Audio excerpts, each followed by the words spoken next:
हे बघा सकाळचे 4:30 वाजले. हॅलो, नमस्कार. मी लक्ष्मी. सर्वांचं मनापासून स्वागत आहे. सर्वांना श्री स्वामी समर्थ. आज दिवस आहे संक्रांतीचा. संक्रांतीच्या खूप साऱ्या शुभेच्छा सगळ्यांना. तिळगुळ घ्या, गोड गोड बोला. काल रात्री तर तिळाचे लाडू बनवले, तर आज पुरणपोळीचा स्वयंपाक आहे. हे बघा धुवून घेतली 2 वेळा स्वच्छ डाळ, चण्याची डाळ. त्याच्यानंतर पाणी टाकलं, थोडंसं तेल टाकलं आणि हळद टाकली आणि कुकरला 3-4 शिट्ट्या लावून घेते. तर केस नाही विचारले, सकाळ सकाळी कुठं विचारायचं म्हटलं, डायरेक्ट असं आंबोडा बांधला आणि स्वयंपाकाला लागले. त्याच्यानंतर तयार होते. तर आज एकादशी आहे, तर भात खायचं नाही. तर तरी पण मी भात लावलाय. तर नैवेद्य दाखवायचं नाही, तर बाय चान्स कार्तिक म्हटल्यावर कार्तिकचे बाबा मला भातच खायचं म्हटल्यावर परत कुठं गडबडीत होणार, म्हणून बाय चान्स लावून ठेवलाय. फक्त नैवेद्याला दाखवणार नाही भात. तर इथं मी पीठ मळून घेते. पहिले मीठ टाकले, हळद टाकले थोडंसं आणि पीठ टाकलं आणि वरतून तेल टाकलं आणि असं लुसलुसीत आता पीठ मळून घेते. हे जास्त घट्ट पण नाही, जास्त पातळ पण नाही, असं मीडियममध्येच मळून घेते आणि पीठ मळून झाल्यानंतर डब्यात झाकून ठेवते. ते आपोआपच नरम होते आणि लुसलुसीत होते एकदम. जसं पोळ्याला पाहिजे ना तसं होते ते. मी तसंच करून घेते मी. तर त्याच्यानंतर घेतं बघा, पीठ मळून झाले. त्याच्यानंतर परत वरतून तेल टाकून ना चांगलं मळून घेते आणि डब्यात भरून ठेवते झाकण लावून. आणि पीठ मळताना कधी पण आपले 4 बोटं लावायचे पिठाला. ते शास्त्रानुसार असं म्हणतात, म्हणून मी लावते तसं. नाही तर तुम्ही म्हणत तर रोज पिठाला बोटं का लावतात. मी न चुकता पीठ मळून झालं की पिठाला ना बोटं लावतात माझे. तर पीठ मळून झाले. आता डाळ पण शिजून झाले. तर डाळीत पाणी नव्हतं म्हणून परत डाळीत ना थोडंसं पाणी टाकून घेतलं आणि बघा नितळून घेते. हे बघा सगळं नितळून घेते. त्याच्यानंतर कढई ठेवते.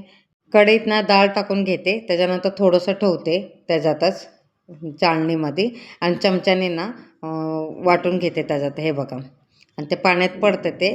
तर हलवून घेते चांगलं आणि आता पुरण करून घेते. डाळ आहे ना, डाळीत ना फोडून गूळ टाकते. चिरायला आणि खिसायला किती वेळ लागतो, त्याच्यासाठी मी डायरेक्ट फोडते. फोडून झाल्यानंतर गूळ टाकते. गूळ टाकताना थोडंसं तलाशी ना थोडंसं डाळ ठेवते आणि गूळ टाकते. त्याच्यानंतर परत वरतून ना सगळं डाळ पसरून घेते. तुम्ही बघितलं कसं. आणि झाकण लावून मंद आचेवर ठेवून घेते. ते बरोबर आपोआप शिजते ते. आणि इथं बघा डाळीला फोडणी मारून घेते. तेल टाकलं, तेलात राई, जिरा, कढीपत्ता टाकला, आलं, लसूण, खोबऱ्याचं वाटण टाकून घेतलं. ते बारीक गॅसवर ठेवलं तसंच आणि डाळीत हळद टाकून घेतलं. त्याच्यानंतर लाल मसाला टाकलं आणि हे बघा चांगलं भाजून घेते. गुलाबी रंग येईपर्यंत भाजायचं. हे बघा तिथं ना मी डाळीत पाणी थोडंसं सुटले आणि परत झाकण काढलं आणि एकजीव करून घेते आणि परत झाकण लावून ठेवते. हे बघा तोपर्यंत हे शिजते. डाळीला फोडणी मारून घेते. हे बघा आणि जेवढं मला आमटी पाहिजे ना त्या हिशोबाने घेते. आता दुसऱ्या गॅसवर चढवते आणि ह्या गॅसवर बघा मी काय काय करते. हे बघा पूर्ण शिजलं ना, मी तसं प्रत्येक वेळी तसंच करते. आणि पूर्ण गूळ आहे ना वितळून गेलं आणि वरतून खिसून ना थोडंसं जायफळ टाकते. त्याच्यानंतर वेलची पावडर करायची राहिली, ते करणार आहे मी, तुम्हाला एक दिवस शेअर करणार आहे. बडीशोप टाकते. त्याच्यानंतर वेलची फोडून टाकते, कारण की खिसायला आणि कुटायला आता तेवढं टाईम नाही आहे आणि पटापट स्वयंपाक करायचे, कारण की आज संक्रांत आहे आणि पटापट करून घ्यायचे. त्याच्यानंतर 12च्या आत स्वयंपाक करून मला नैवेद्य दाखवायचे, त्याच्यासाठी मी पटापट करणार आहे. जायफळ आणि वेलची टाकून ना झाकण लावून ठेवले. त्याचं फ्लेवर आहे ना चांगलं उतरणार. त्याचं झाकण लावून ठेवल्यावर चांगलं उतरते, त्याच्यासाठी झाकण लावून ठेवलं. गॅस तर बंद आहे, फक्त आमटीचा गॅस चालू आहे. मंद आचेवर चांगलं शिजलं ना, जेवढं मंद आचेवर ना आमटी किंवा डाळ भाजी शिजते ना तेवढंच चव चांगलं लागते. मला तर माहिती आहे तसंच, म्हणून मी मंद आचेवरच काय पण असलं ना मंद आचेवर शिजवते. गडबड असली तर तसं तर फास्टमध्ये मीडियममध्ये ठेवते, नाहीतर मंद आचेवरच सगळं शिजवते. कारण की ती जेवढं मंद आचेवर शिजेल ना तेवढं त्याचा फ्लेवर जास्त येतं आहे मला, म्हणून मी मंद आचेवरच शिजवते. आणि कांदा कापून झाला आहे हे बघा. त्याच्यानंतर वरतून कोथिंबीर टाकते कापून. तर भजी करणारे, पापड करणारे आणि पुरण, आमटी आणि स्वयंपाक असं करणारे. तर मिरच्या आहेत ना कापून घेते, बारीक असं कापून घेते, कारण की माझ्या लक्षात नाही राहिलं त्याच्यावरच कापायचं. तर म्हणून बारीक कापून घेते. तर आमटीवर लक्षात आलं नाही आमटीत मीठ टाकायचं आहे, तर मला ते भजीत टाकताना लक्षात आलं. तेव्हा नंतर भजीत पण मीठ टाकलं, त्याच्यानंतर आमटीत पण टाकलं आणि हातावर ना थोडंसं हे करून घेतलं, क्रश करून घेतलं ओवा आणि हळद, मीठ, ओवा टाकून घेतलं आणि बेसन टाकून घेतलं. आणि पाणी जेवढं लागतं तेवढं टाकून भिजून घेतलं आणि तेल गरम करायला ठेवते. आता भजी करून घेते. भजी करून झालं, लागलंच पापड पण भाजून घेते. हे बघा असं टाकून घेते मी. भजी आहे ना तसंच उघड्यावर ठेवलं की नरम होतात. तर मी काय करते, भजी असं काढून घेते, थोडंसं 5 मिनटं थंड होण्यापासून ठेवते. त्याच्यानंतर डब्यात भरून ठेवते. कडक राहतात, तशाच्या तशाच कडक राहतात. म्हणून मी पटापट असे काढून घेणार आहे आणि डब्यात भरून घेणार आहे. त्याच्यानंतर भजी करून झालं की पापड पण तसंच करणार आहे. पापड तळून घेते, त्याच्यानंतर मग डब्यात बंद करून घेते. भजी करताना फास्ट नाही करत, त्याला पण मंद आचेवर शिजवते. थोडंसं मीडियम आणि फास्टच्या मधोमध ठेवते. तर जास्त फास्ट पण नाही, जास्त स्लो पण नाही, जास्त मीडियममध्ये मधोमध ठेवते मी तसं. तर चांगलं भाजायला पाहिजे म्हणून. आणि इथं बघा गुलाबी रंग येईपर्यंत, मस्तपैकी कलर येण्यापर्यंत असं भाजून घ्यायचं. मी तसंच करते. तर नाहीतर मग फास्ट केलं की आतून कडक म्हणजे आतून कच्चं राहते, वरतूनच शिजतं ते. त्याच्यासाठी फास्ट आणि मधोमधच्या मधोमध ठेवायचं की बरोबर शिजतात ते. आणि इथं बघा पापड तळून घेते. हे बघा तेल गरम आहे ना, लागलंच पापड पण तळून घेते म्हणून पटकन होतात ते.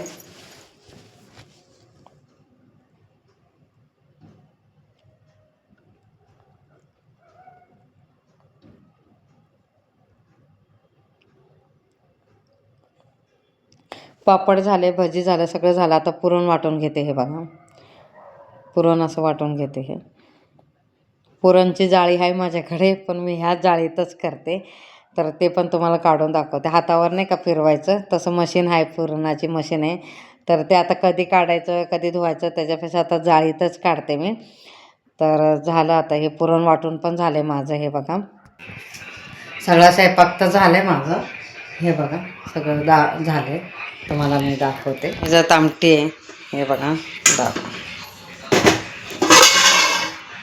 आमटी तयार आहे. हे सुक्कं पीठ, त्याच्यानंतर त्याच्यात भात आहे, ह्याच्यात पुरण आहे, भजी आणि पापड, ह्याच्यात हे तळलेलं तेल, त्याच्यानंतर ह्याच्यात पीठ मळून ठेवलेलं, ह्याच्यात काही छोटं मोठं चायपत्ती साखर असं काहीतरी आहे त्याच्यात. म्हणजे कसं काढून ठेवते एका वाटीत, म्हणजे शेंगदाण्याचं कूट वगैरे आहे. ह्याच्यात तेल आहे. हे तर पूर्ण बॉटल खाली झाली आहे. आता ह्याला धुवायचे तर वेळ भेटेल. आणि किचन आता सगळं स्वच्छ झाले. राहिली ही एवढी भांडी.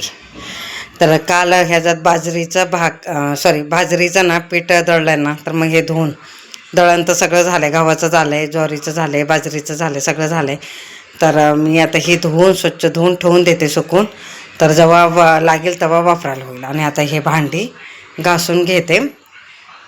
एवढं भांडी घासून झाल्यानंतर एवढं भांडी धुवून झाल्यानंतर मग स्वच्छ हातपाय धुते, मग देवपूजा करून घेते. तर सकाळी आता किती वाजले दाखवता, कम्प्लिटली 8 वाजलेत. तर पटकन भांडी घासून घेते, मग देवपूजा करून घेते, मग झालं माझं.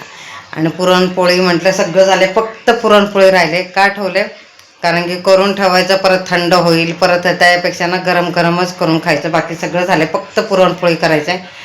ते गरम गरम करताना, म्हणजे खाताना गरम गरम करून खायचं. तर देवपूजा करून झाल्यानंतर मग 2 पुरणपोळी करते, नैवेद्य दाखवते, मग खायचं. तर आता मी भांडी घासून घेते. भांडी बिंडी सगळं घासून झालं, किचन स्वच्छ केलं. त्याच्यानंतर स्वच्छ हातपाय धुतलं आणि रांगोळी काढून घेते. हे बघा दारापुढे. तर संक्रांती म्हटलं दारापुढे तर रांगोळी काढायचं. त्याच्यानंतर रांगोळी काढून झाल्यानंतर देवपूजा करून घेते.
धूप दीप अगरबत्ती सगळं ओवाळून घेतलं. त्याच्यानंतर बघा तिळगुळ आणि तिळाचं लाडू स्वामीला नैवेद्य म्हणून दाखवते. आजची देवपूजा कशी वाटली मला नक्की कमेंटमध्ये सांगा. आवडलं असेल तर लाईक शेअर सबस्क्राईब करा.